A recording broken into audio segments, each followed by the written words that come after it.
Hi, we're Lisa and Angie. Welcome to another episode of Pep Talks and Prosecco. If you like what you see and hear, be sure to follow us on Facebook and Instagram and share with your friends and family. We are all about building community. Cheers! Cheers!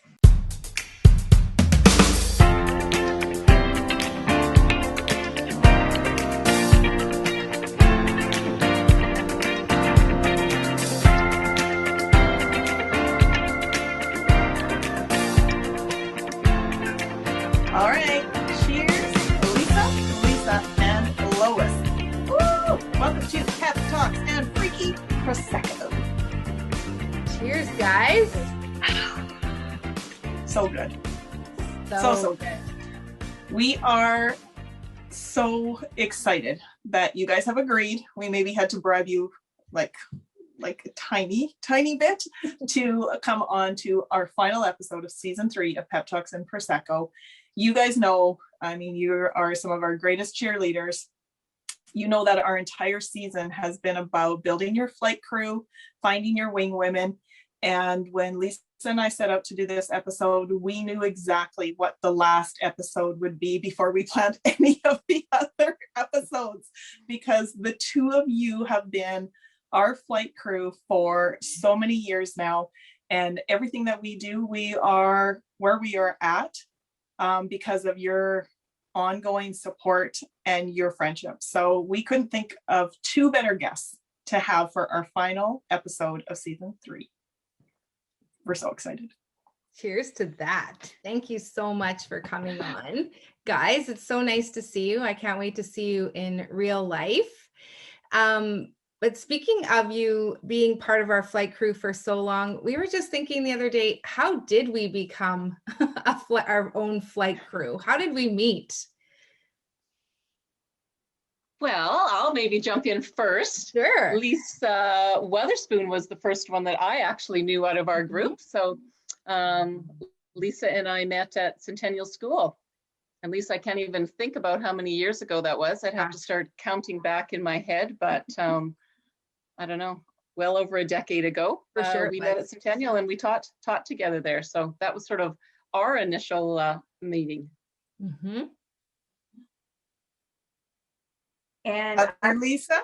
I was thinking about this the other day. We probably have all known each other for at least 12 to 14 years. Yeah. Yes. And it was when we all embarked on the vice principal journey that we became friends at different points. And then, I don't know, we just really clicked. We hung out at our vice principals meetings and we started doing things together after. And probably when we were on the ESAA, we planned social events. Yes. And then at the CAP conference, that was held in Canada, that probably solidified our relationship. Yes. That weekend of endeavors. That is true.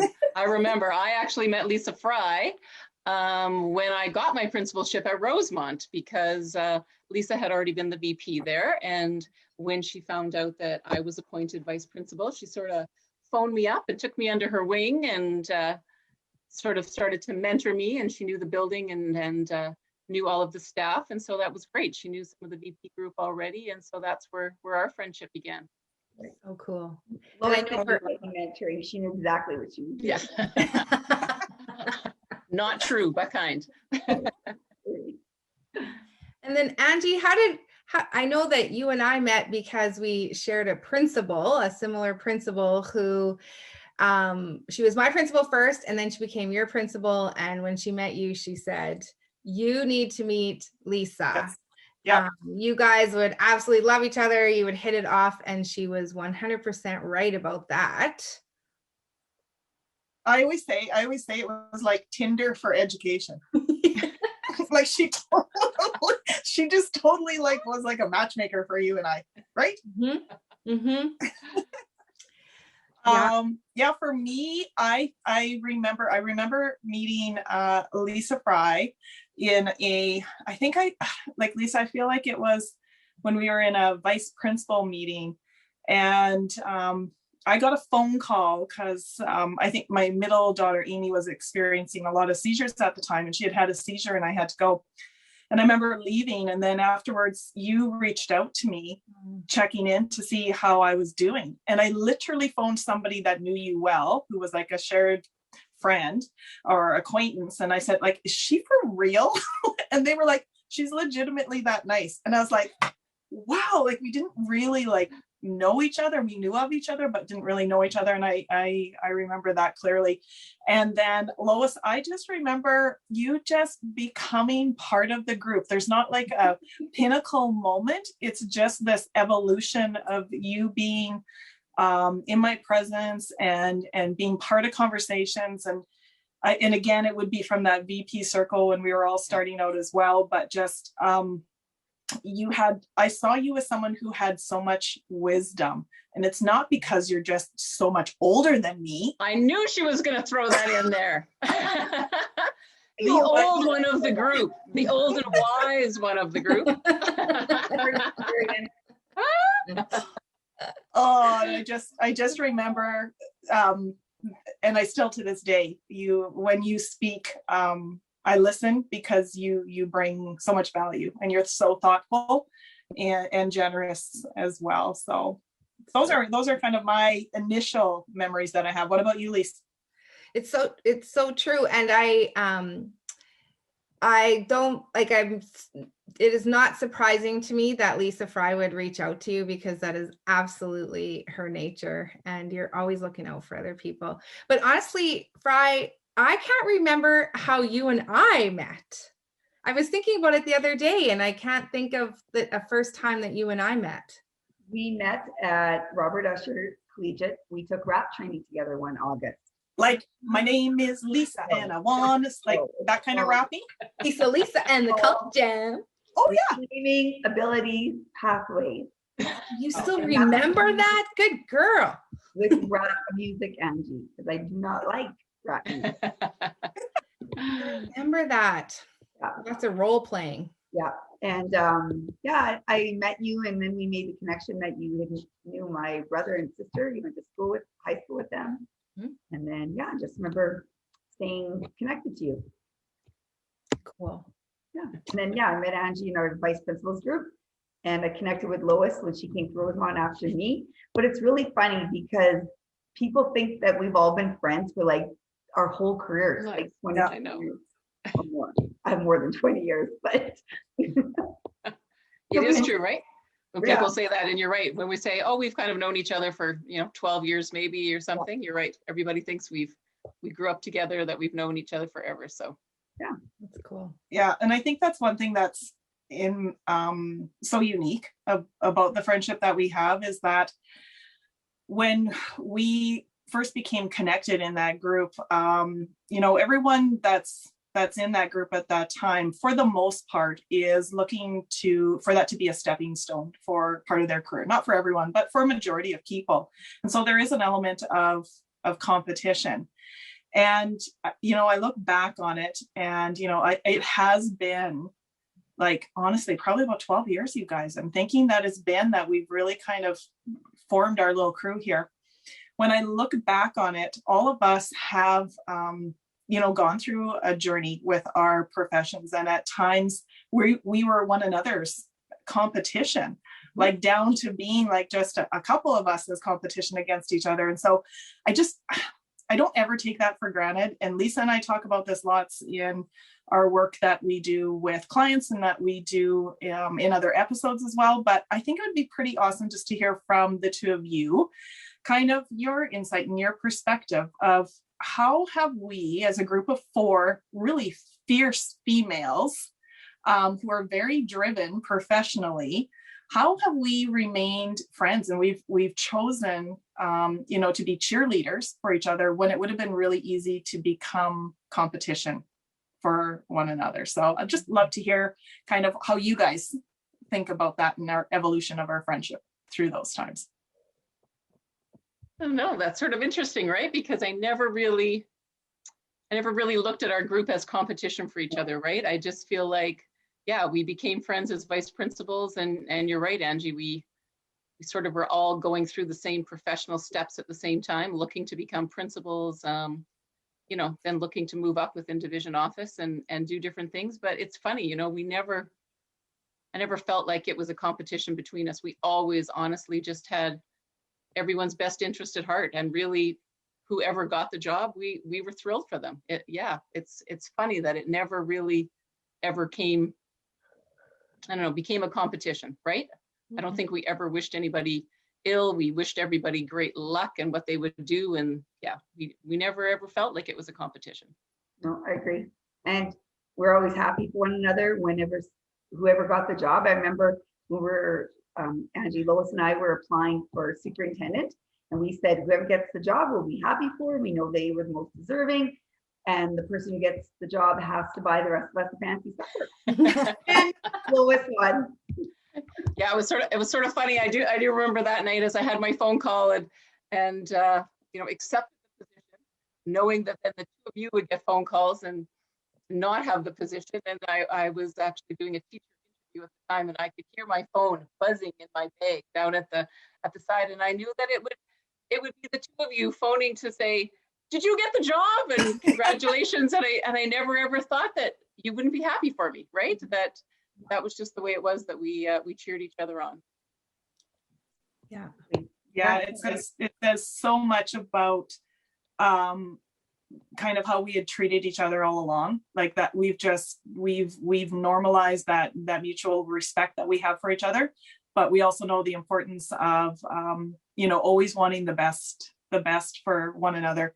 I also remember one thing we did do, and was, Lois, when you did get that job, I remember we all had like a little heart to heart that we wouldn't ask you questions or put you in a position that would perhaps look unprofessional. And I remember sitting there, we were at Brown's Social House, and I remember the four of us sitting there making that commitment to you, but in hindsight, we were all making it to each other. Little did we know how things were going to progress for all of us, and just really being clear with our boundaries and how we communicate and celebrate and cheer each other on is just remarkable, and something that I cherish a lot. It's funny, Angie, I hadn't thought about that, right? And the conversation about sort of the boundaries and where they are, and never to compromise the friendship or put anyone in an awkward position. And we really stuck true to that, right? That was really important to us. And I think that's because we all have high integrity and in our professional and personal lives. So absolutely, we respect one another, yes, professionally and personally. And then Lois was my superintendent actually for 3 years. Yeah. Poor Lois. I know. Poor Lois. No, having but I never, I don't know, maybe Lois felt different, but I never felt awkward about it. I mean, she was my boss and I respected that. And again, I never put her in a position where she felt awkward or uncomfortable to answer questions, nor did I ask her those things. And I respected the role that she was in, and that I was the principal and she was the superintendent, and I think it worked well. It worked well, exactly. I remember I was in my 6th year. It's also because you're awesome at your job, so that always helps. That does help. I was in my 6th year, and you get an evaluation, and so Lois had to take me through that year, and my kids kept saying, "That's such a ripoff. Your friend's doing your evaluation. Of course you're going to pass." Well, if I don't pass, I think there's other issues. Or not.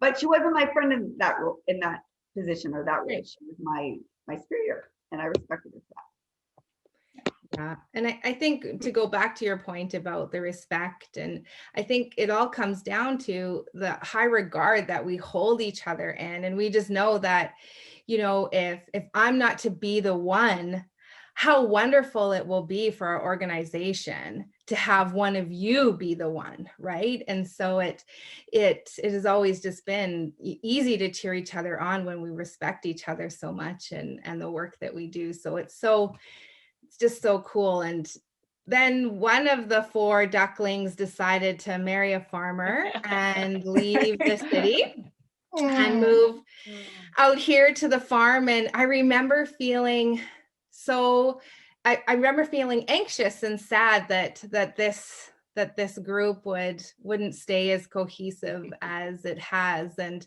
I think that we can attribute this friendship and it thriving to some habits that we've committed to as friends. And, you know, in Wetherwill with our coaches and pep talks and the work that we talk about a lot, we focus on habits and building habits. And I think that we've done that as a friend group as well. So can you guys think of any habits that we've implemented that keep this friendship thriving? Well, Vacations. Woo! Yes, that's a great tip. I would say staying connected, like every day or every second day we text, or I mean, Lois, Angie, and I all work in the same building, but with you, Lisa, like we text or send jokes or call, right? So I think and I don't, like, not force, like just organically, like we just do it all the time. Yeah. Check in. We get together when you're in the city. We meet up, have some supper, visit, go to football games. Yes, lots of great things. Habit. Travel. Yeah, it's great. Lots of good things to stay connected. Mm-hmm. We've really prioritized making time for each other, and not that it, and you know what I really like is that it doesn't have to be that it's all four of us doing something together all the time. Mm-hmm. Right. And then you like Lisa Fry and I like talk every single day on the drive home from work. We've done that for like X amount of years. Mm-hmm. Not once have I ever thought that anyone else as part of our group is feeling left out, or that they don't like there's those kind of shallow worries just don't exist. And and for our trips, it doesn't matter if it's like to someone's backyard or out to a cabin or to Vegas or whatever. It's irrelevant where we go. It's how we spend our time together, and we have so much fun every single time. Like that's just like an element through and through, which I love. But I'm gonna make one statement though, that I get a redo because the Moose Jaw Temple Spa was not in the same category as the three of your birthday parties. So I'm going to be 50 and we are doing something that is not the Moose Jaw Temple Spa. Not that I'm ungrateful for my friends, but come on. Well, do we have a plan ready, Lisa? You probably do. Well, does it include the royal family? What's that? Does it include the royal family? I think it does. Excellent. Okay. I think we should have some fun, Lisa. What do you think? We're not having fun? Well, we're going to have even more. Well, okay, fine. We're going to have even more fun. I like it. I like where you're going. Okay. So you guys, we know that you watch Pep Talks and Prosecco. So you know that at the end we do a little thing called a hot seat. And so we're changed things up a little bit because Lisa and I are always looking for ways to get our community to know us a little bit more. And we thought, what better than to have our two best friends share what a little bit more is. So we have some questions here. So the game is called Who is Most Likely to, correct?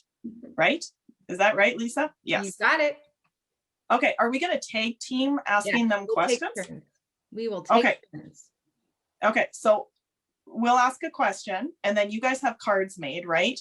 That say each of our names. And so when we ask the question, you have to instinctively hold up the card with the name of either myself or Lisa, who you think is most likely to do whatever the action is of the statement. Does that make sense?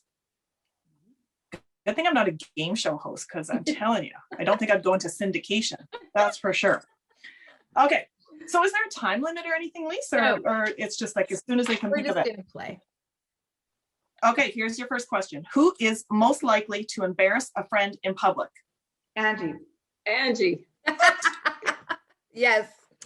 Oh, and for our listeners, they have our pictures on their cards. Oh, so cute. So awesome. Okay. I love it. Next question. Who is most likely to read every book in a school library? Lisa. Lisa. So easy. So easy. Okay, here we go. Who would most likely get the most tattoos? Angie. Me? I think you're right. I think they know us. You have a tattoo. Who's most likely to have a reality show? Angie. Me again. I think we're going to learn that I am boring. No, yeah, hardly. I feel like we all know who made these questions. Who is most likely to join the circus? Angie. Thanks, guys. Thanks. These are my best friends right now. Thanks. I've actually seen you in action do some circus acts. So we're It's true. You're a part of your circus. It's all good. You really are. You really are. Okay, next question. Who is most likely to cry while watching a romantic movie? Lisa. Yeah, I agree. Probably. It's Lisa. Yeah. Well, she's reading all the books in the library. Lisa, can we explain why you're called LW in this group? Yeah. Yeah. Because you're LF. That's right. So when we're texting, we have to have LW and LF. That's right. Because water spoon's way too long to type. Way too long. It's Way too long. L-dub. Okay, here we go. Who is most likely to talk to animals? I think Lisa. Oh, Lisa. She's a farm girl now. She is a farm girl now. And a dog mama. And a dog mama. It's true. Is it my turn? Yes. Who is most like? Okay. Who is most? Okay. Is it my turn? It's your turn. Who is most likely to be a world traveler? I think Lisa. Yeah. Oh, jealous, but happy for you. That's that whole cheering, not competition thing, Angie. Yeah. We're working on it. Okay. Who is most likely to win an Oscar? Angie. I think Angie. Thank you. Thank you very much. Definitely. I would like to thank my friends, even though they said I wouldn't be a world traveler. We will roll out the red carpet for you. If you're running a circus, you will get to do some traveling. It's true. I don't like this next question, but whatever. Let's get on with I it. know who the answer is. Who's most likely to get arrested on vacation? Oh, Angie. For the record, I'd probably go down with you. You'd probably take a couple of us down with you. I feel like I wouldn't be alone. That's what I'm going to say. All right. Who is most likely to spend the most time on their hair? I think Lisa. Yeah, I do too. Yes. Dang. Lisa. It's these It's bangs. the bangs. Who's rocking the bangs? Yes. Who's most likely to watch a horror movie alone at night? I think Angie. Nope. You like horror movies? I don't like horror movies at all. I don't think either of us I don't think either of you would. Yeah. Oh, good one. Good question. Okay. Who is most likely to become a very successful stand-up comedian? No. Angie. What? her After witty- I win my Oscar. A little witty off the cuff there. Who's most likely to spend the most on shopping? And there isn't an LF option in this game. Well, next is you. I think LW. Agreed. Steve is so relieved. Okay. Who is most likely to be late for an important event? Oh, I don't know. Maybe. She's holding up Lisa's sign and very tentatively for those of you that are Yeah, listening. I don't know. You're neither of you are kind of late. I don't know. Oh, I like that. Just because Lisa has to travel farther to get here. Yeah. Right. Yes. I'm busy doing my hair. She's your doing hair. things. I was going to say maybe Angie with more kids. I don't know. Who's most likely to go to the grocery store in their pajamas? I think Lisa. I think Angie. Split on that one. Well, split. It's a tie. Who do you think? What do you two think? I'd say not me. Well, Angie doesn't wear pajamas. I was gonna say that. And I have been known to sleep in my Lululemons and then maybe go get groceries. So there. I'm a winner on that one, LF. You are. Okay, here we go. Who is most likely to snoop through someone else's phone? Oh. Angie. Lesson in life, don't ever leave your phone by Angie. Take pictures. Takes pictures. Sends text messages. On your behalf. Lots of fun.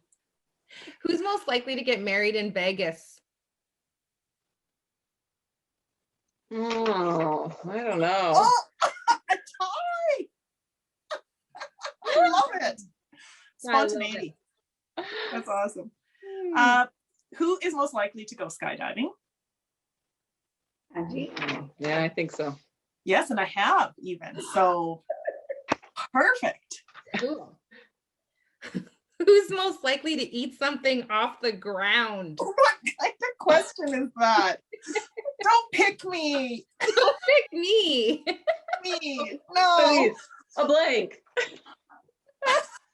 Blank page that you can see Angie on both of them. Yeah, thanks. Thanks, Didn't friends. Angie send us a picture a while back in our text group of something she barbecued that fell on the ground? Me? No, I just burnt it on the barbecue. It wasn't on the Dropped it ground. on the ground and you served it to your family. I think that's the story. I think you're wrong. Oh, okay. Thanks, friends. Who is most likely to move to a foreign country? Lisa. Yeah, Lisa, I agree. In her world travels with her fancy bangs. Sell the farm and move to Italy. Oh, that sounds lovely. Yeah. Okay, we have 2 more questions left and then we're wrapping things up here. So, Who is most Your turn. likely to go to a Justin Bieber concert? I think Angie, she's the music queen. She knows every song from every decade. Yummy, yummy, yummy, yummy. Lisa Weatherspoon likes Justin Bieber. True story. And I tease her about that. Like Justin Bieber now or when he first started? Does it matter? Yeah, because he's changed. Okay. The answer would still be no for me, but okay, last question. Who is most likely to dress up for Halloween? I don't know. It's a tough Oh, one. it's a tie. Tie. I'm not much of a dresser upper. I like Halloween, but I thought you did too. You dressed up as an elf at the office Christmas party. Oh, that's true. I forgot about that. Okay, I take that back. Sometimes I'm a dresser upper. If I can find like a cute little outfit, then I'm in. Of course. You're not dressing up like a hot dog or anything. No, there'll be none of that. No, Right. no, there'll be none of that. There'll be none of that. All right. That was so much fun. And you guys obviously know us super well. I totally feel like I should have been vetting those questions far more than I did, but that's okay, whatever. As we wrap things up here for this episode, we thought it would be really fun to just do a little bit of a roundtable around the Zoom room here and just share what we each feel has been the secret sauce for our friendship or any flight crew, because we all have flight crews beyond this one as well. And just take a moment to think if you can, what would be your elevator speech? You're in 60 seconds or less. What have we done to make this work? And what have you done in your other flight crews to make it work as well, so that you can soar with your friendships and with your wing women? I'll go first. Sure. I think there's a couple of things. First of all, trust. You have to trust the people you're with in many different aspects. And I know that when we share sensitive material with one another in this group, I know it's vaulted here and I can trust you and that it stays there. the other thing would be authentic concern and care. We genuinely care for one another and we love one another. And we can pick up a vibe when one of us is not feeling well or you feel off a little bit. And then we reach out to make sure one another is okay. So, and I think that goes with all friendships, right? You have to trust the people you're with and you authentically have to want to be with them as well. So that's mine. Love it. Wow, I got to think here. I totally agree on the trust piece, because you're right. We can talk to anybody about anything, and it stays there. I think another huge piece of our friendship has been that we sort of met professionally, and we have great conversations around education and around the roles that we had as vice principals when we met, up through principals and superintendents, supervisors. And so we support each other professionally. We talk through scenarios and questions and struggles and difficulties that we're having too. And so I think that also bonds us through our education. Yeah, and absolutely. Unconditional support of each other. We have each other's backs through good times, through bad times. Yeah. What do you think, Lisa? Love that. Yeah, I agree with everything that has been said. For me, the secret sauce is definitely respect. I think we respect each other. I know we respect each other as humans. We respect each other as moms. We respect each other as professionals. And for sure, each of you is a role model and a mentor for me. I look up to you and turn to you for advice often, professionally and in my personal life. And I just think that trust and respect is definitely the key to our friendship and the key to friendships in general. And of course, it was said, but that connection piece, just making sure that we are checking in and seeing how each other's doing and giving each other a laugh or, a kick in the butt when we need it, I think those are two things that I really value and I think keep our friendship strong. How about you, Angie? Yeah, I think there's that saying that show me your 5 closest friends and I'll show you your future.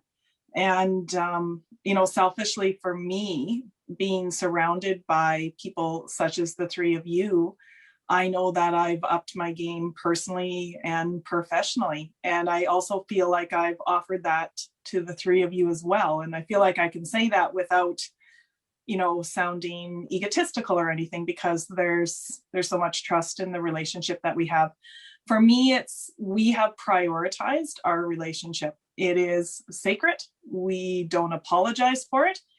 And we know what we have and we don't take it for granted. And the biggest thing for me when it comes to our group is that although our initial connection and our continued connection is education, it isn't the reason why we are friends. Mm-hmm. It is it's a bonus, and it's one way that we connect, but we've gone out of our way to make sure that our conversations are far more than just work.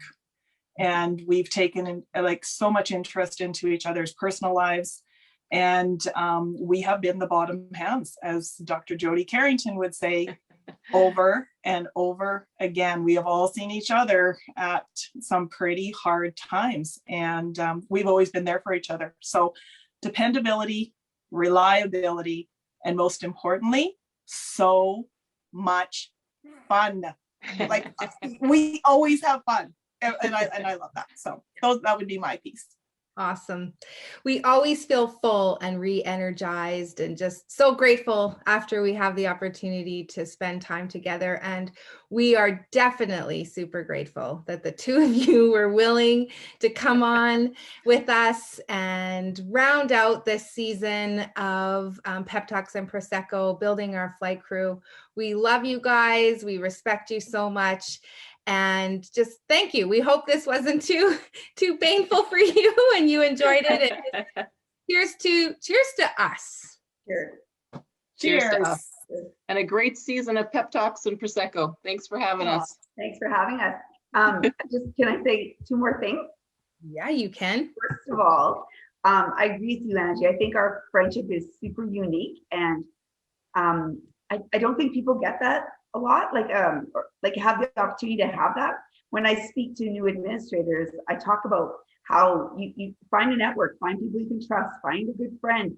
And I don't know if that all often happens for everybody or if it comes easily for people. So I am very grateful, and I know what a fantastic thing this is that we all have.